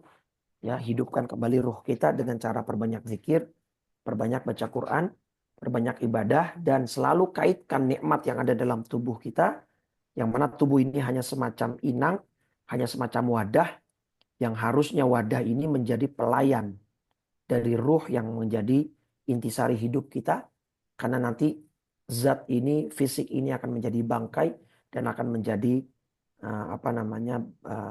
makanan cacing di dalam tanah sana. Nah, ruh inilah yang akan kembali kepada Allah Subhanahu wa taala. Ya, mudah-mudahan ruh kita bisa kembali hidup dan kembali sadar untuk terus beribadah secara istiqomah kepada Allah Subhanahu wa taala. Baik, mungkin itu Pak Mazwar. Baik Ustaz, Masya Allah, luar biasa. Baik, Bapak Ibu sekalian, silakan kalau ada yang mau klarifikasi atau menanyakan sesuatu yang kurang jelas. Mungkin sebelum teman-teman, Ustadz, saya lagi keingat yang tadi Ustadz Boleh. sampaikan bahwa kita selalu membangun hubungan dengan Allah karena kita tuh sudah terhubung dengan Allah. Jadi roh kita tuh sudah hubungan dengan Allah. Terus apapun yang kita lakukan, seperti kita ngapain sekarang ini, itu udah Allah yang menggerakkan. Kira-kira begitu dari Ustadz bilangnya. Betul, betul. Terus kalau orang yang melakukan maksiat itu tuh beloknya di mana, Ustaz? Yang tidak ada Nah, apa yang tidak diredai oleh Allah gitu. beloknya.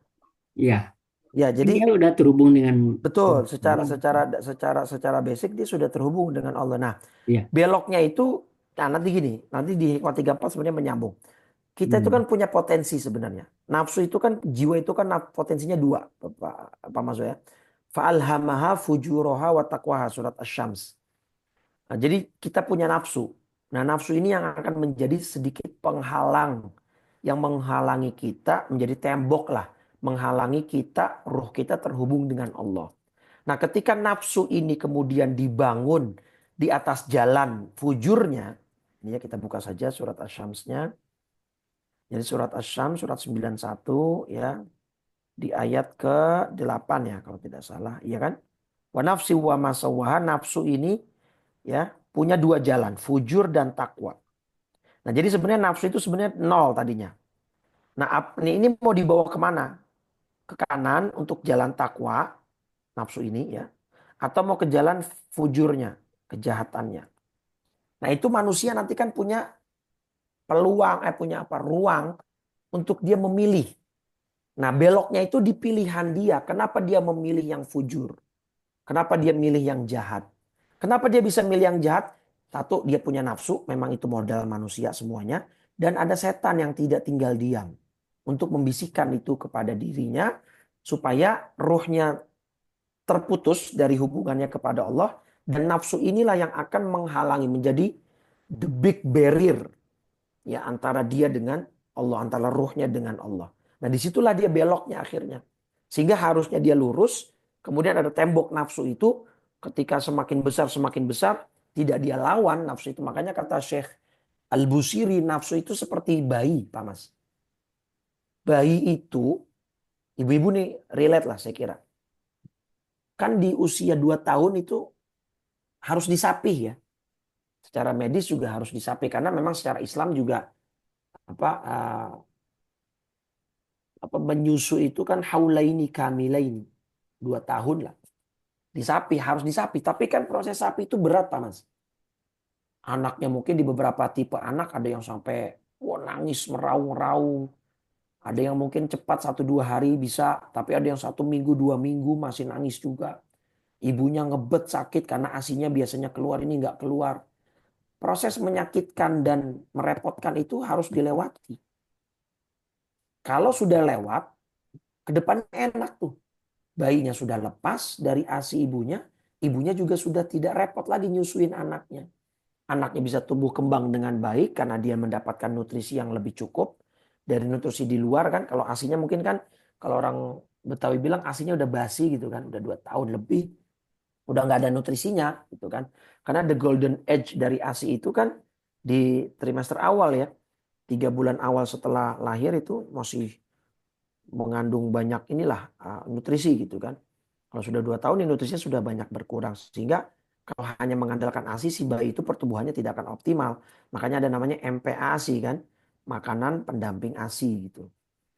Nah, itu prosesnya harus seperti itu. Nah, nafsu kita kata Syekh Al-Busiri kayak gitu Pak Mas. Dia kayak anak bayi, ngerong-ngerong terus. Kalau bahasa anak bayi ngentel terus gitu ya ke kita. Kalau kita tidak sapih, kalau kita tidak lawan untuk kita pisahkan dari diri kita, maka nafsu itu akan menjadi bagian dari diri kita yang ngerongrong. Yang akhirnya kita sulit untuk berpisah dari si nafsu itu. Yang pada akhirnya dia akan menjadi barrier, akan menjadi penghalang antara ruh kita dengan Allah. Menjadi tembok besar. Nah, maka disitulah tugas kita manusia tadi. Menghidupkan ruh itu lagi, kemudian menghilangkan penghalang itu. Menghilangkan atau melenyapkan pembatas-pembatas itu tadi. Nah, salah satu caranya tadi ikuti kajian, selalu dengar nasihat, tausiah, banyak berzikir, banyak baca Al-Quran, dan terakhir doa kepada Allah. Minta agar supaya selalu kita dibimbing oleh Allah. Mungkin itu Pak Baik, Mas ya. baik, baik Ustadz. Silakan Bapak Ibu. Kayaknya Pak Syukur tadi mau nanya. Silakan Pak Syukur. Enggak, Pak. Sementara belum. Oh belum, oke. Ya. Baik, Pak Akib ya. Silakan Pak Terima Kemas. kasih Pak Maswar. Assalamualaikum warahmatullahi wabarakatuh. Pak Ustadz, Waalaikumsalam. Bapak Ibu sekalian yang dirahmati Allah. Kajian ini sangat mendasar sekali Pak Ustadz ya. Saya teringat pada waktu masih awal-awalnya belajar kajian tasawuf Pak Ustadz. Mm-mm. Tentang hakikat afdal zikri la ilaha illallah. Iya, Tidak ada yang wujud kecuali Allah. Tidak ada yang terjadi afal kejadian apapun kecuali karena kehendak Allah. Seperti tadi video yang antum tayangkan sebentar, wujud fisik kita ini sama. Begitu ruh diangkat, sudah tidak berfungsi lagi. Kita sudah tidak bisa mendengar, tidak bisa melihat. Padahal mata masih ada, telinga masih ada. Jadi ruh itu adalah bagian dari Allah yang dititipkan kepada kita hambanya. Jadi yang terhalang itu sebetulnya manusia, Pak Ustadz. Allah tidak pernah terhalang. Never ever. Sepanjang kita dihidupkan, sejak ruh ditiupkan, tidak akan pernah terhalang. Satu kejadian apapun, Allah pasti tahu. Yang terhalang itu manusia. Dan ternyata banyak manusia yang terhalang itu, Pak Ustadz. Buktinya masih banyak kejadian kejahatan. Apa itu kejahatan moral, kejahatan kriminal, kejahatan kezoliman, kejahatan kekuasaan. Merasa dia tidak dilihat Allah. Dia yang terhalang. Allah Maha tahu Pak Ustadz ya. Jadi iya, saya sangat apa yang terhalang karena kebodohan, karena dosa, karena gitu, karena kezoliman, karena kesombongan dan sebagainya, itulah yang menghalangi kita. Mungkin ya kiatnya barangkali Pak Ustadz ya, karena kita harus lebih banyak terus berzikir, mohon ampun, bertobat, agar kita ini jangan terhalang dari Allah. Hati kita selalu 24 jam, bahkan saat tertidur pun kita selalu ingat kepada Allah. iya, Mungkin Pak Ustadz, kiat-kiat tentang bagaimana kita ini menghilangkan hijab diri kita kepada Allah itu ya pertama pasti kita harus bertobat, Pak iya, Ustadz ya. iya, Kemudian kita harus mohon ampun, kita berdoa mohon dibukakan pintu-pintu hikmah agar kita dapat memahami kehidupan ini yang sebenarnya.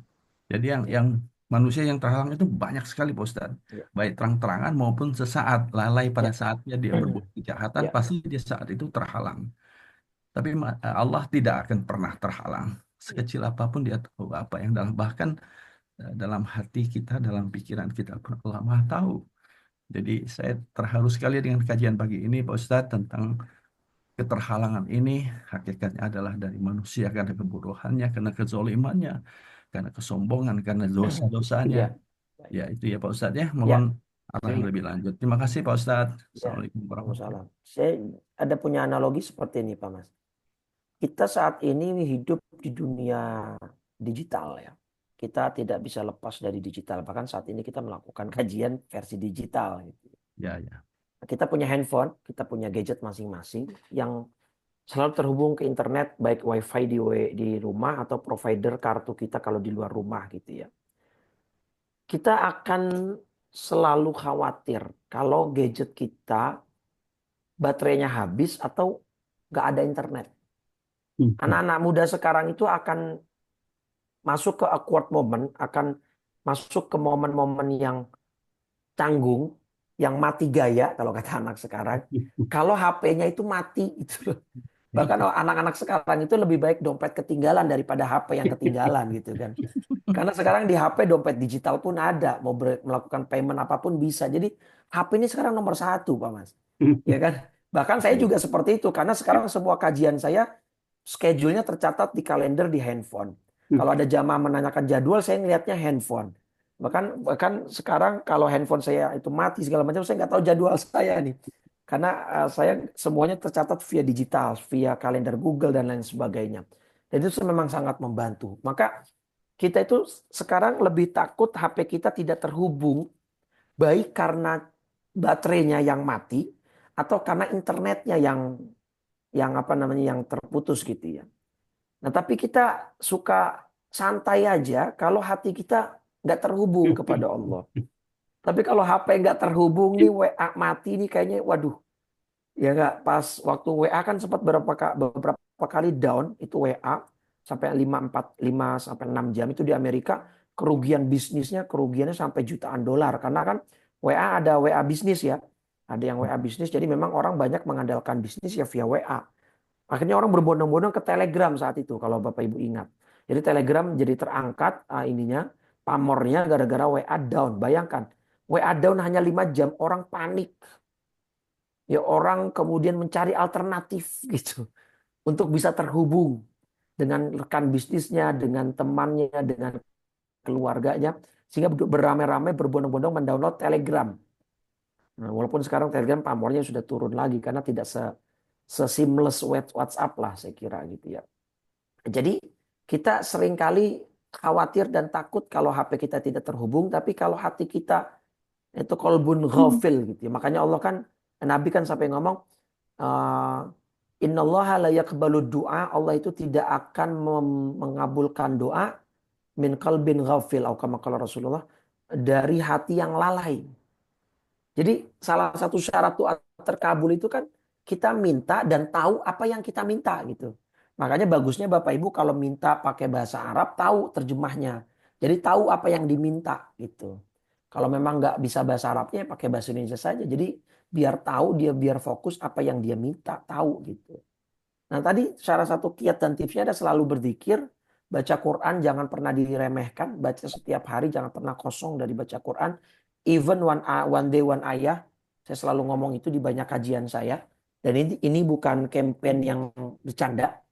Ya, ini campaign yang serius. Walaupun sehari seayat pun nggak apa-apa Bapak Ibu.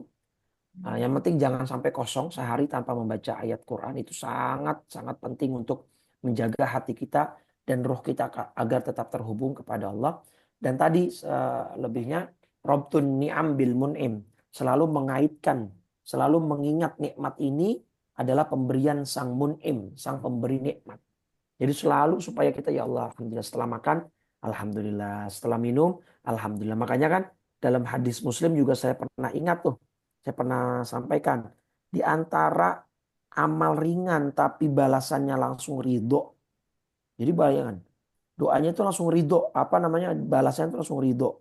Adalah amalan membaca hamdalah atau bersyukur atas makanan dan minuman. Ini hadis Muslim nomor 2734. Alhamdulillah. Ya, innallaha la yardhu 'anil abdi. Allah itu akan ridho. Bayangin, balasannya langsung ridho Allah. Sesungguhnya Allah akan ridho terhadap seorang hamba ayyakulal aklata, kalau dia makan sebuah makanan yahmadahu 'alaiha, dia kemudian memuji Allah, bersyukur. Dia habis makan kita alhamdulillah ya Allah nikmat sekali. Nah, itu pun sudah bagian dari cara kita menghidupkan roh kita dan menjaga agar dia terhubung selalu kepada Allah. Atau yashrabah syarbah, setelah dia minum juga dia mengucapkan syukur atau mengucap hamdalah kepada Allah. Jadi bayangin, cuman mengucap alhamdulillah, satu pekerjaan yang mungkin dianggap ringan, remeh, tetapi balasannya langsung ridho dari Allah. Nah itu yang tadi disebutkan Robtun ni'am bil mun'im. Selalu mengaitkan nikmat dengan sang pemberi nikmat. Itu ya. Mungkin itu Pak Akib ya. Ya, Masya terima Allah, kasih. mudah-mudahan kita bisa selalu terus terhubung. Itu Maka ada yang raise hand, sedikit ada nyambung Bu aja. Yurni. Oh ya, Bu Yurni dulu, silakan Bu. Iya, ya. Assalamualaikum warahmatullahi wabarakatuh, Ustadz. Waalaikumsalam warahmatullahi. Eh, saya ingin bertanya, Ustadz, bagaimana dengan orang-orang tua yang mulai mulai demensia, bahkan pikun, kemudian sudah kelihatannya itu sudah tidak tidak ingat lah ya. Bagaimana ini kita membantu gitu orang-orang yang Baik, demikian itu, Ustadz? baik. Pertama, Ya, kalau dalam hukum syariat fikihnya, orang-orang yang terkena demensia ya karena mungkin faktor umur atau penyakit ya, Alzheimer gitu ya, pikun dan lain sebagainya, itu secara hukum fikih dia tidak terkena taklif. Artinya ketika penyakit itu sedang kambuh, dia nggak wajib sholat, dia nggak wajib puasa. Kan di antara syarat taklif adalah akil, berakal penuh dengan penuh kesadaran. Bahkan orang tidur wajib sholat nggak, Bu Yurni? Ya, Sedang ya, tidur kan nggak iya, wajib sholat. Wajib Iya. sholatnya kalau sudah Bangun. bangun. Iya, Hmm. nggak ada orang lagi tidur suruh sholat, bangunin dulu baru suruh sholat gitu. Jadi ketika orang terkena itu dimensinya tidak. Tapi banyak, Bu. Saya punya banyak guru jamaah menceritakan banyak orang tuanya demensia, tetapi yang diingat itu cuma gerakan sholat. Jadi dia demensia, pikun, tapi malah ingatnya saya udah sholat belum ya?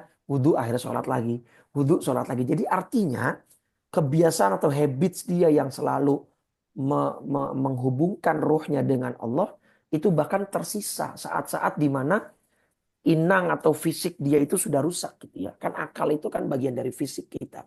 Itu sudah rusak tapi ruhnya masih ingat. Bahkan ada kan video ya, video mohon maaf ODGJ tetapi tetap hafal Quran. Ya, ya, ya. Pernah dapat gak itu? Ya. Jadi ada video masih remaja perempuan Iya, ya. ya dia apa namanya dia sudah gila, sudah ODGJ, tetapi ketika dibawa ke penampungan dia selalu melantunkan ayat-ayat yang masih dia hafal. Masya Allah, Masya Nah Allah. ini itu ya. Jadi Masya Allah nih orang dengan gangguan jiwa hafal ayat Al-Quran. Pasien ODGJ punya hafalan Quran yang sangat kuat. Jadi bayangkan ketika inang atau fisik ya sudah rusak akalnya. Kan kita ibarat kayak HP kan ada memorinya ya Bapak Ibu berapa RAM gitu ya. ya. 25, 26 giga atau berapa giga. Nah itu sudah rusak nih. Tetapi alam bawah sadar dia, ruh dia masih mengingat kalam Allah Subhanahu wa taala. Ini membuktikan bahwa itu tadi, ini hanya sebatas fisik tapi ruh kita masih bisa tetap terhubung kepada Allah. Jadi walaupun sudah ODGJ, masih banyak kasusnya, silakan dilihat di YouTube-nya itu saya tampilkan di layarnya sudah banyak kasus seperti itulah. Ini membuktikan bahwa mereka sebenarnya masih terhubung kepada Allah. Tapi secara fikirnya nggak wajib. Yang dimensial pikun nggak wajib sholat, nggak wajib puasa karena dia tidak tercukupi syarat dan ketentuannya, tidak berakal dalam tanda kutip, akalnya sudah tidak sempurna gitu ya. Gitu ya. Cara mengingatkannya ya diomongin baik-baik, kalau memang dia ingat dan mau ya silakan dipandu atau dibantu untuk melaksanakan ibadah, tapi kalau tidak ya dia sudah tidak wajib kok. Layaknya anak-anak dengan berkebutuhan khusus ya, anak-anak spesial gitu dengan Down syndrome atau apa, itu mereka tidak secara fikirnya tidak wajib melaksanakan ibadah karena tidak berakal dalam tanda kutip ya, maksudnya tidak sempurna akalnya. Itu Bu Yudri ya. Ya, terima kasih Ustaz. Ya, sama-sama itu. Assalamualaikum warahmatullahi Warahmatullahi wabarakatuh. wabarakatuh. Ustadz ini Ustadz tadi menyampaikan apa contohnya dengan HP itu luar biasa Ustadz. Jadi mungkin bisa juga dilanjutkan barangkali Ustadz karena orang ini kan HP ini udah jadi kebutuhan banget ya. Kalau dengan manusia gitu Ustadz. Kalau HP tadi kan untuk bisa nyambung ke internet itu perlu WiFi atau sinyal gitu atau baterai dua itu yang utama. Ya, betul. Nah, itu kalau diibaratkan HP itu manusia gitu Ustaz, supaya bisa Ya. nyambung dengan Allah yang disebut WiFi itu atau sinyal itu baterai itu yang mananya Ustaz? Nah, kalau nanti ini dibahas oleh tadi yang saya bilang yang saya singgung Dr. Abuya Ar-Razi Hashim. Jadi kita kolbu kita itu ibarat modemnya. Ya, kalau kan HP ini kan bisa menerima sinyal itu kan karena ada perangkat di dalamnya ya. Iya. Ada apa namanya? Itu Bersih. SoC. SoC-nya ada mesinnya, ada otaknya untuk menerima sinyal itu gitu ya. Ya. Nah, maka kolbu kita itu seperti itu. Sifatnya menerima sinyal kolbu kita itu. Nah, cahaya itu dari Allah. Tetapi Allah paling banyak, jadi gini, kalau ini penjelasannya Buya Rozi Hashim. Allah itu ibaratnya sumber sinyal utama gitu ya, kalau kita ibaratkan. Nah, sinyal terbesar Allah berikan kepada Nabi Muhammad Shallallahu Alaihi Wasallam. Nah, ruh Nabi inilah kemudian memancarkan sinyal gitu Pak. Nah, jadi mungkin kalau di dunia internet, ibaratnya kan sinyal kita kan dari luar angkasa Pak ya, dari yang diterbangkan keluar angkasa itu namanya apa? Satelit. Satelitnya. dari satelitnya, kemudian ditangkap oleh provider, misalkan XL, Indosat, Telkomsel, dia punya alat besar. Nah, nanti mereka memberikan bandwidth lagi ke masing-masing pelanggan, customer. Makanya kan dulu saja kita kalau telepon masih zaman wartel, kalau mau SLJJ atau SLI dengan suara terbagus itu kan malam, Pak. Karena malam jaringannya jarang orang pakai. Sampai sekarang pun kan sinyal begitu, Pak.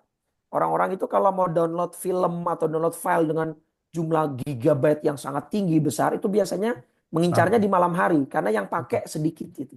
Itulah rahasia kenapa sholat tahajud luar biasa. Karena sinyalnya yang pakai sedikit, Pak. Yang lain lagi pada tidur. Jadi kita cepat sampai kepada Allah. Doanya cepat nyambung. Jadi sinyalnya tuh lagi kuat-kuatnya saat tahajud itu.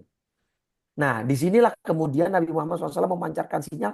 Nah, di sini peran kita atau kolbu kita sekuat apa menerima sinyal. Itu menerima cahaya nur ini, Pak. Nur ilahi ini yang dititipkan melalui Nabi Muhammad SAW. Dan HP itu kan masing-masing punya antena, Pak. Dan setiap merek HP, Bapak bisa baca di dunia teknologi itu kekuatan menerima sinyalnya beda-beda. Karena teknologinya itu beda-beda penerimaan sinyalnya. Jadi ada nih providernya sama-sama pakai Telkomsel, sama-sama pakai XL, tapi merek HP-nya beda, di lokasi yang sama, penerimaan sinyalnya bisa beda. Misalkan Samsung dengan merek apa gitu ya. Itu penerimaan sinyalnya bisa beda. Misalkan yang satu 4 bar, yang satu 3 bar, yang satu 2 bar. Sehingga ketika dipakai untuk browsing, dia ada yang lemah, ada yang kuat, ada yang cepat, ada yang lambat. Nah, jadi ibaratnya ya baterai itu ibaratnya fisik kita, Pak. Kalau tadi Pak Mas tanya, baterai itu ibarat fisik kita nih. Fisik ya. Fisik ya. Jadi kalau baterai rusak kan bisa diganti ya, bisa di replacement. Ya, Pak Mas. Jadi baterai itu seperti fisik tubuh kita. Ya, nah, sinyal itu ibarat kolbu kita itu tadi, ruh kita. Ya, jadi kalau baterainya kembung, kalau zaman Nokia sih kembung ya. Kalau sekarang mungkin baterainya sudah boros, kita bisa bawa ke service center untuk di replacement, untuk diganti baterai kita. Fisik kita kan juga besok di akhirat diganti, bukan fisik yang ini. Jadi kalau sudah rusak bisa diganti fisik kita. Nah, tapi fisik butuh, Pak Mas. Kita nggak bisa sujud kalau kaki kita sakit kan. Kalau kaki kita sakit kita nggak bisa sujud, paling bisa kita sholat di kursi gitu kan. Ya walaupun bisa boleh, tapi kan tidak maksimal pada akhirnya. Nah, baterai juga kan begitu. Kalau baterainya mati ya nggak bisa. Maka kalau fisik kita rusak, ya kita mati. Nggak bisa kita untuk melakukan hubungan lagi kepada Allah. Maka itu wajib kita menjaga kesehatan. Wala tulqu biaidikum ila tahlukah. Jangan jerumuskan dirimu dalam kebinasaan. Itu juga dalil yang dipakai untuk mengharamkan rokok. Bagi yang mengatakan rokok itu haram, gitu ya. Karena merusak tubuh, merusak badan kita, merusak fisik yang nanti akhirnya membuat roh kita akan sebentar mengabdi kepada Allah dan terhubung kepada Allah. Nah, roh kita itu ibarat sinyal itu tadi, Pak Mas. Dengan kolbunya yang menjadi SOC-nya. Jadi kolbu itu SOC-nya. Kalau di bahasa HP ada Snapdragon, kalau Samsung pakai Exynos. Itu kan kalau di PC misalnya pakai Intel Core. Nah, itu kolbu. Nah, sekuat apa kolbu kita itu menyerap cahaya nur atau sinyal dari Allah, ya tergantung kita mereknya pakai apa gitu. Kalau Snapdragon, Exynos ya kualitasnya beda-beda, Pak. Nah, disitulah peran kita untuk menyirami kolbu kita selalu dengan maintenance zikir, baca Quran dan seterusnya untuk kemudian kita bisa menangkap nur atau cahaya hidayah itu sekuat mungkin. Gitu, Ya. Pak Mas. Baik Ustaz, terima kasih. Jadi kalau nerangnya dengan HP jadi lebih nyambung dia. Ustaz tadi bicara mengenai Ustaz Ar-Razi, untuk info Ustaz saja. Iya. Ini kami semua nih muridnya Ustaz Ar-Razi, Ustaz. Oh, Masya Allah. Jadi Baik. Kita satu bertahun-tahun perguruan kami berarti. bertahun-tahun perguruan. kami ngaji offline dengan beliau, lebih Masya Allah. 10 tahun barangkali. Iya. Habis itu waktu COVID ya masuk dengan Zoom ini. Iya. Alhamdulillah. Zoom ini terus ya namanya ini HKI ini beliau yang ngasih nih, Husnul Khotimah Oh, Institute. Masya Allah. Kemudian mulai COVID sampai 2023 apa 2022 ya Pak Akib. Ya. Sempat 2 tahun apa 3 tahun kami ikut Zoom dengan beliau setiap pekan, Ustaz. Masya Allah. Iya, beliau juga guru saya, Masya Allah. Yaitu Ya. tadi yang saya katakan. Dan sudah belajar Beliau itu juga belajar ini Al-Hikam juga sama. Alaikam juga, Masya Allah. Masya Allah. Ya, ini guru murid-murid lamanya ini Pak Sanusi, Masya Pak Allah, Masya Allah. Akib, saya, terus Bu Ella. Oh, oh berarti harusnya yang menjelaskan hikam ini bukan saya nih, Pak. Murid-murid seniornya Pak Ar-Razi Hasim harusnya Ya, nih. beda Ustaz. Beda cara menyajiannya beda. Jadi itu informasi Ustaz saja. Tadi Baik, baik, baik. Terima kasih. Saya malah baru tahu ini. Beliau juga guru saya, beliau dosen saya, gitu. Jadi ya memang beliau alim, beliau pintar sekali, luar biasa. Cuma memang yang tadi saya bilang, beliau ketika membahas ruh itu, nama-nama ruh kan sempat dibully lah, sempat sempat dibully dan dicela. Tapi saya tetap husnuzon bahwa beliau punya ilmu yang mungkin nggak banyak dipunyai oleh orang awam gitu. Maka ya memang sudah benar beliau menarik diri dari panggung Iya, ya. orang awam. Ya, Sudah benar seperti itu. murid beliau paling apa tuh yang paling dekat dengan beliau itu Pak Gamas Akib itu. Masya Coba Allah. dekat Ya. banget. Ya, salam kalau ketemu Pak Akib, Masya Allah. Ya, ya. Tapi Baik. beliau nggak kenal saya, beliau nggak kenal saya. Jadi memang saya juga belajarnya nggak terlalu lama dengan beliau. Ya. Baik, Masya Allah, Ustaz, Ustaz. Ya, silakan Alhamdulillah. baik. Masalah, silakan ditutup Ustaz. Ya, baik Bapak Ibu, terima kasih. Alhamdulillah kita setelah selesai melakukan kajian ini, mudah-mudahan ini semua dari Allah, ini semua fadlun minallah, anugerah dari Allah. Mudah-mudahan Allah meridhoi langkah kaki kita, Allah meridhoi niat kita, Allah membersamai diri kita selalu sehingga kita selalu bisa terhubung dengan Allah Subhanahu wa taala baik dalam keadaan sehat, sakit, dalam berpergian, dalam keadaan mukim sehingga kita terus selalu bersama Allah sampai akhirnya Allah melepas kita dari dunia ini dengan beriman kepadanya dan membawa agama yang diridhoinya, agama Islam. Amin ya Allah. Maka kita tutup dengan 3 kali kalimat tauhid. Qala Rasulullah sallallahu alaihi wasallam, afdalu ma qultuhu ana wan nabiyyuna min qabli la ilaha illallah la ilaha illallah la ilaha illallah Muhammadur Rasulullah sallallahu alaihi wasallam kalimatu haqqin 'alaiha nahya wa 'alaiha namut wa biha nub'atsu insyaallah ta'ala minal aminin. Allahumma inna nas'aluka imanan daima wa nas'aluka Amin. yaqinan shadiqa wa nas'aluka ilman nafi'a wa Amin. nas'aluka amalan shalihan mutaqabbala wa nas'aluka rizqan halalan wasi'an tayyiban mubaraka wa nas'aluka al-'afwa wal 'afiyah wa nas'aluka tamamal 'afiyah wa nas'aluka dawamal 'afiyah wa nas'aluka syukra 'alal 'afiyah wa nas'aluka al-ghina 'anin nas.